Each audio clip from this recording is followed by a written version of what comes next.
अब यहाँ WH के क्वेश्चन आए हैं, how can you wash your clothes. अब इसमें भी समझने की बात है, ये सेंटेंस एक्टिव के ऐसे हैं जो WH सेंटेंस से शुरू हुए हैं, WH वर्ड से शुरू हुए हैं, WH वर्ड्स। अब WH वर्ड्स का भी एक क्लास है, क्लासिफिकेशन है कि ऐसे WH वर्ड्स जिनका संबंध समय से, स्थान से। अब वाई का मतलब होता है क्यों, क्यों माने कारण यानी एडवर्ब ऑफ रीजन। व्हेन का मतलब होता है कब, कब माने समय तो एडवर्ब ऑफ टाइम। वेयर माने एडवर्ब ऑफ प्लेस, और हाउ माने एडवर्ब ऑफ मैनर। यानी कि इसका मतलब ये हुआ कि व्हेन, वेयर, व्हाई, हाउ, ये चारों एडवर्ब हैं। एडवर्ब का पैसिव वॉइस के अंदर बेसिकली कोई रोल नहीं होता। जब हमारे पास सीधे सेंटेंस में बैठते हैं तब भी अपन उसको थर्ड सबसे लास्ट में यूज करते हैं, और अगर ये इंट्रोगेटिव बनकर शुरू में आ गए तब भी हमारे पास कोई मायने नहीं रखते। ये जहां बैठे हैं, जैसे बैठे हैं, इसको एज इट इज छोड़ दिया जाए, इसके ऊपर ज्यादा दिमाग नहीं लगाते अपन। तो व्हेन, वेयर, व्हाई और हाउ, ये चारों के चारों एडवर्ब्स हैं, इसे फोकस नहीं करना है, जहां बैठे हैं इनको बैठे रहने देना। हाउ, ये देखो ये सारे के सारे एडवर्ब्स हैं, ये हैं या नहीं है, इनका होना नहीं होना बराबर है सेंटेंस के अंदर, क्योंकि ये सब के सब एडवर्ब्स हैं और एडवर्ब्स का पैसिव वॉइस में कोई रोल नहीं है। How can you wash your clothes, अब मॉडल आ रहा है यहाँ पे, हाउ कैन उठाया अपन ने वहां से, योर क्लोथ्स बी वॉश्ड। हम यहाँ पे बाय यू को छोड़ सकते हैं क्योंकि अपन योर पर ले चुके हैं, अगर यहाँ द लगाते तो फिर हम यहाँ पे बाय यू को प्रयोग कर लेते हैं, लेकिन बात वही है, योर क्लोथ्स और बाय यू, यहाँ पे बाय योर सेल्फ देना पड़ता है फिर हमको यहाँ पे। वाई तो डेड आ रहा है, डेड का मतलब वॉजवर, वॉजवर बनेगा माई शेयर ऑफ स्वीट्स, पूरा का पूरा पार्ट है ये, why was my share of sweets, take के बदले taken by you, why was my share of sweets taken by you. Why have आ रहा है, हैव का हैज हैव, फ्लावर्स, फ्लावर्स के हिसाब से have, why have flowers, have की वजह से been, why have flowers been plucked by them, को यूज करने की कोई जरूरत नहीं है क्योंकि ये अनवांटेड है, वैक्डूअर है, ये छोड़ सकते हैं हम इसको। When do you take your meal, when माने टाइम, एडवर्ब है, छोड़ दिया अपन ने, व्हेन मील के हिसाब से इज आ गया, व्हेन इज योर मील, अब फिर वही योर ले लिया अपन ने यहाँ पे तो अपन बाय का प्रयोग छोड़ देंगे, why is your meal, take के बदले टेकन। अगर हम यहाँ पे द का प्रयोग करेंगे तो हम पीछे बाय ले जाएंगे, लेकिन अगर हम यहाँ पे यू का प्रयोग करते हैं तो योर का प्रयोग करते हैं तो बाय यू की जरूरत नहीं पड़ेगी। Why is the meal taken, by you लगाएं, और यहाँ अगर आगे योर रखते हैं तो फिर पीछे हमको यू की जरूरत नहीं पड़ती, डिपेंड करता है हमने क्या यूज किया है, और ये दोनों पार्ट सही है, इसमें दोनों में कोई गलती नहीं है। Why is your meal taken, यहाँ when is your meal taken. दूसरा है why does he tell a lie, तो why is a lie told by him. How would you prepare the bank file, how would you prepare, how as it is रह गया, model आया how would, अब पीछे object आ रहा है इसमें bank file, how would the bank file be got prepared, how would the bank file be prepared by you।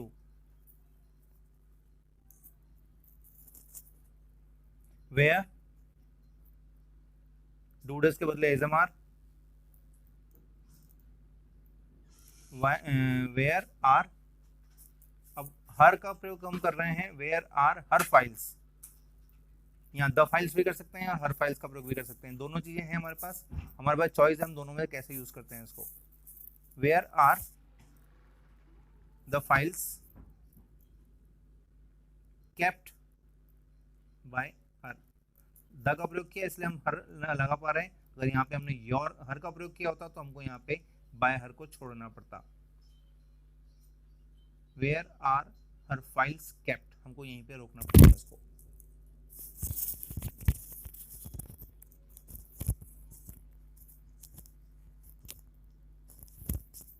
तो दोनों सेक्शंस हमने देखे ध्यान से। एक लास्ट क्वेश्चन और है अभी, when where why how. When where why how, ये चारों वर्ड जो हैं वो एडवर्ब्स हैं। इन चारों वर्ड्स का ऐसे वो इसमें कोई रेलेवेंस नहीं है, ये जैसे शुरू में बैठे हुए थे वैसे के वैसे ही बैठे रहे। हम चौथा वाला वाक्य एक और दोबारा देखते हैं। वाई हैज के बदले वही has have, why has have, why has she invested a lot of money, a lot of money uncountable हो गया, अनकाउंटेबल के हिसाब से हैज आ गया। Why has a lot of money been invested by her. अब बाय हर का प्रयोग करें या पहले इन द शेयर मार्केट, पहले इन द शेयर मार्केट आ जाएगा, फिर आखिरी में बाय हर आ जाएगा। Why has a lot of money been invested in the share market by हर।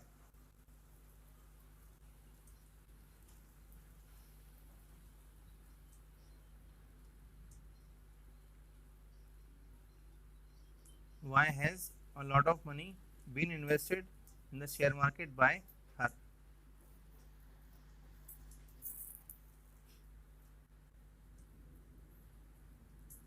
तो WH के सेक्शन के अंदर ये जो पार्ट है ये एडवर्ब वाला पार्ट है ये। अब WH के अंदर एक सेक्शन और आता है, दो सेक्शन और है अभी, एक सेक्शन और आता है जो कि नाउन प्रोनाउन और एडजेक्टिव का कार्य करता है। WH का एक ऐसा पार्ट, हाँ, व्हाट का पार्ट, व्हेन का part, what, which, whose, how many और हाउ मच का पार्ट। अब ये से सेंटेंसेस हैं, थोड़े से ध्यान रखने वाले सेंटेंसेस हैं। कैसे इसको अपन ने यूज किया है कि पहला कह रहा है वाक्य व्हाट आर यू डूइंग, तुम क्या कर रहे हो। अब जो कर रहा है उसी के बारे में पूछ रहा है कि तुम क्या काम कर रहे हो, यानी कि ये ऑब्जेक्ट के बारे में बात कर रहा है। Which book have you purchase, ये तो विच का प्रयोग हुआ है, व्हाट का प्रयोग हुआ है, हुज का प्रयोग हुआ है, हाउ मेनी और हाउ मच का प्रयोग हुआ है। तो ये सारे के सारे यूजेस ऐसे यूजेस हैं जो कि अपने साथ में नाउन को लेकर चल रहे हैं, नाउन के रूप में काम कर रहे हैं। अब नाउन को लेकर चल रहे हैं, नाउन के रूप में काम कर रहे हैं, इसका मतलब इनका रिलेशन नाउन से है। अब व्हाट के साथ में कोई नहीं है, लेकिन व्हाट का मतलब होता है क्या, क्या माने कोई ना कोई नाउन से बात कर रहा है, इसका मतलब ये हो गया रिलेटिव का प्रोनाउन हो गया। अब ऐसे कोई सा भी वर्ड्स, अब देखो एक बार देखते हैं इसको कि नाउन के साथ जो बैठा हुआ पार्ट होता है ना, जो उसको क्वालिफाई करता है, वो एडजेक्टिव या डिटरमिनर कहलाता है। और जो नाउन के बदले काम करता है या नाउन के लिए काम करता है ना, वो एक्चुअली प्रोनाउन होता है। इसको दोबारा दूसरी तरह समझते हैं, जैसे दिस इज माई कार, या फिर दिस कार इज माइन। अब ध्यान से देखने की बात है कि दिस इज माई कार, यह मेरी कार है, और यह कार मेरी है। अब दोनों वाक्य समान लग रहे हैं लेकिन है नहीं। ये कार है गया नाउन, नाउन के साथ बैठा हुआ है उसका क्वालिफायर यानी एडजेक्टिव डिटरमिनर, और दिस बैठा हुआ है दूर बिना नाउन के, नाउन के लिए इंडिकेट करने वाला, ये हो गया इसका प्रोनाउन। यहाँ कार बैठा है नाउन, तो ये हो गया इसका एडजेक्टिव या डिटरमिनर, और माइन इस कार के लिए काम कर रहा है, उसका संकेतक काम कर रहा है, यानी कि माइन हो गया प्रोनाउन। तो यानी यहाँ पे माइन प्रोनाउन है, उधर से दिस प्रोनाउन है।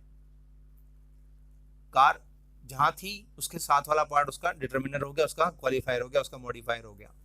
तो जैसे हमारे पास नाउन के साथ वाला जो पार्ट होता है वो हमारा एडजेक्टिव होता है, जो नाउन के लिए काम करता है वो हमारा प्रोनाउन होता है।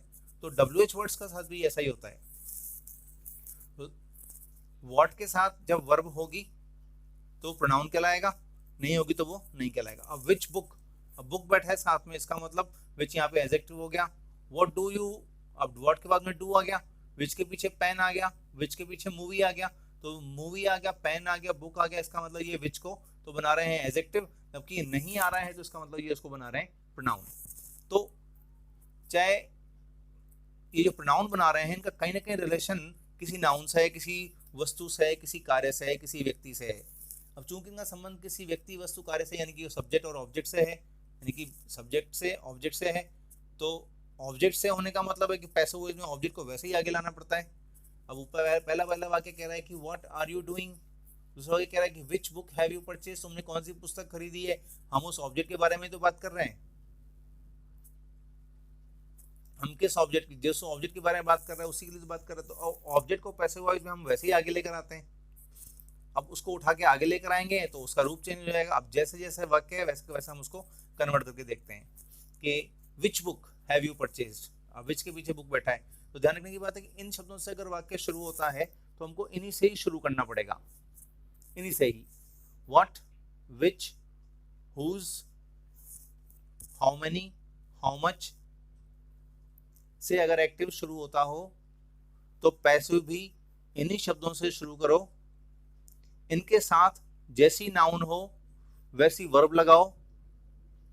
अगर नाउन नहीं हो, पहले एक तो देखते हैं कि अगर इनके साथ जैसी नाउन हो, जैसे विच बुक है, which book as it is आ गया, विच बुक बुक के हिसाब से हैज आ गया, हैज बीन आ गया, has been purchased by you. Which book have you purchase, तो which book has been purchased by you हो गया। विच पेन एक साथ आ गया, विच पेन डिड के बदले वॉज वर हो गया, अब वॉज वर आ रहा है। विच पेन वॉज, पेन के हिसाब से वॉज आ गया, was brought from the market by हर।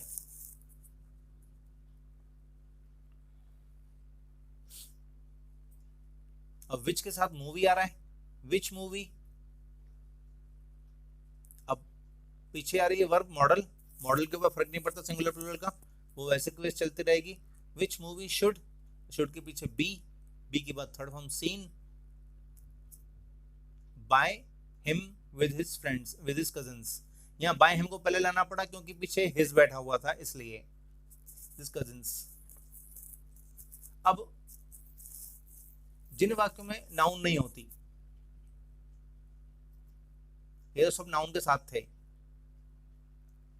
ये नाउन थी सारी की सारी, तो ये नाउन के साथ ही बैठी रही। लेकिन जहां नाउन नहीं होती, जैसे वॉट आ गया, ये वॉट आ गया, तो वॉट से ही शुरू करेंगे वाक्य को। तो लेकिन हम इसको अब वर्ब हमेशा सिंगुलर मानेंगे।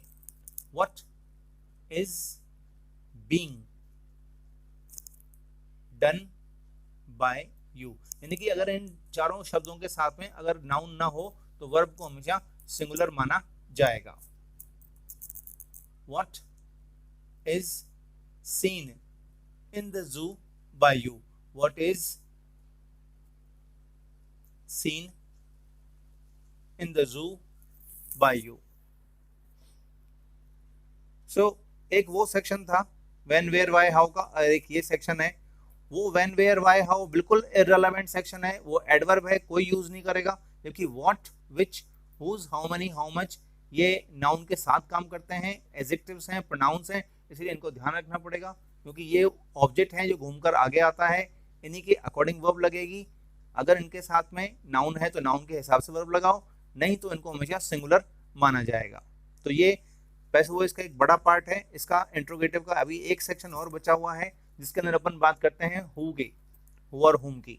चलो नेक्स्ट सेक्शन की तरफ चलते हैं, हु और हुम। मेरे ख्याल से ये वाला पार्ट आपको समझ में आ गया होगा, what which, whose, how many और हाउ मच।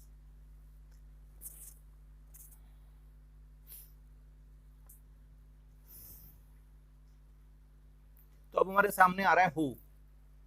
अब हु माने कौन, कौन माने सब्जेक्ट, हुम माने किसको, किसको माने ऑब्जेक्ट। अब जो सब्जेक्ट होता है वो ऑब्जेक्ट बन जाता है, जो ऑब्जेक्ट होता है वो सब्जेक्ट बन जाता है। अब हु है तो पलट के हुम बनेगा, जो हुम है पलट के हु बनेगा, ये तो तय है।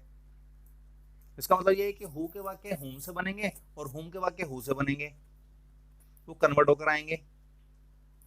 जैसे हु टीच यू, मान लो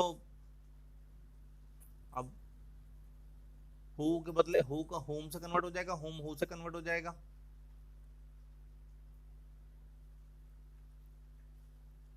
हु टीच यू, तो ये who teach you subject verb object. So who माने कौन, कौन माने सब्जेक्ट।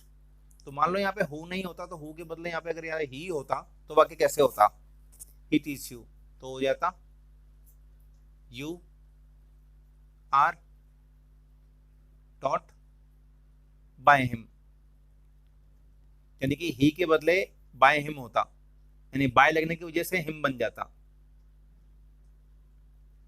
बाय हिम बनता। लेकिन यहाँ पे हिम तो ही तो है नहीं, यहाँ तो हु है, इसका मतलब यहाँ पे हु के बदले हो जाएगा by whom.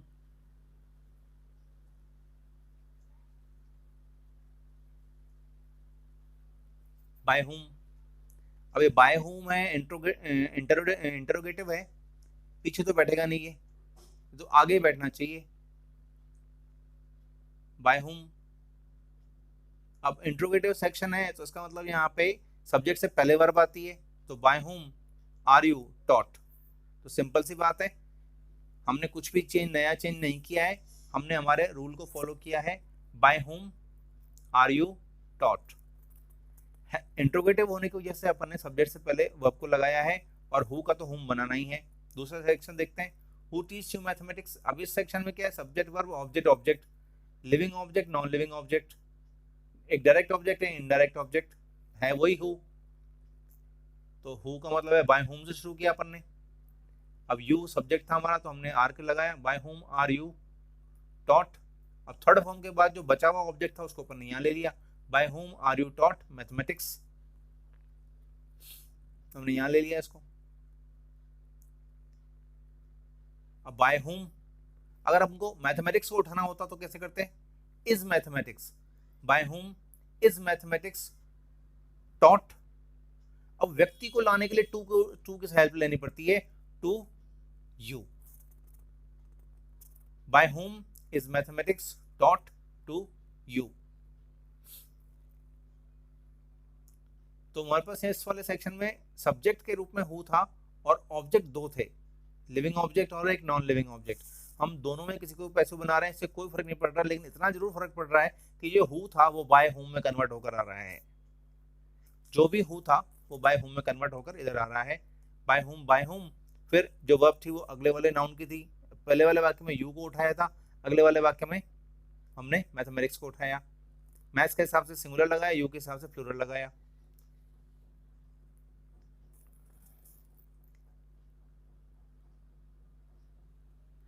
whom do you teach। अब whom का मतलब ऑब्जेक्ट है, you teach डैश, तो whom जो वो ऑब्जेक्ट है, तो whom घूमकर आगे आएगा तो सब्जेक्ट बनेगा, सब्जेक्ट बनेगा तो whom पलट के who बन जाएगा, who। अब who हमेशा सिंगुलर होता है, थोड़ी देर पहले आपने देखा था कि who हमेशा सिंगुलर होता है, who is M R, do does बैठा हुआ है तो is M R, who is taught। अब सब्जेक्ट है he by you, who is taught by you। अब इसके साथ भी ये बात ध्यान रखने की, अगर दो ऑब्जेक्ट हो तो क्या करें, whom का who बन गया सब्जेक्ट वर्ब एक और ऑब्जेक्ट, यानी एक तो whom ऑब्जेक्ट है और एक मैथमेटिक्स ऑब्जेक्ट है, whom का तो who बन गया who is taught, who is taught mathematics by you। अब अगर मैथमेटिक्स को प्राइम बनाना पड़े तो व्यक्ति के साथ में टू को लेना पड़ता है, तो इसमें व्यक्ति कौन है, whom है, तो हमको व्यक्ति को टू के साथ देना पड़ेगा, यानी कि टू देना पड़ेगा whom के साथ। अब to whom is mathematics taught by you, ये व्यक्ति के साथ टू का प्रयोग किया और इसको नॉन लिविंग से शुरू किया, उधर हु से शुरू किया था तो नॉन लिविंग को थर्ड फॉर्म के बाद यूज किया था। तो बात वही है, जो कॉमन रूल फॉलो हो रहा है, बस थोड़ा सा सेक्शन समझने की बात है, हम कैसे उसको यूज कर रहे हैं। हु का वाक्य हुम से बदला और हुम का वाक्य हु से बदला। अगर सेकंड वाला ऑब्जेक्ट साथ बैठा है तो सेकंड वाले ऑब्जेक्ट के अकॉर्डिंग उसको चेंज किया अपन ने। एक सेकंड और हमारे पास, whom will he hand over his new project। whom का who हो गया, हु विल मॉडल आ गया, विल के बाद बी, हैंड ओवर का handed over, who will be handed over the new project by him.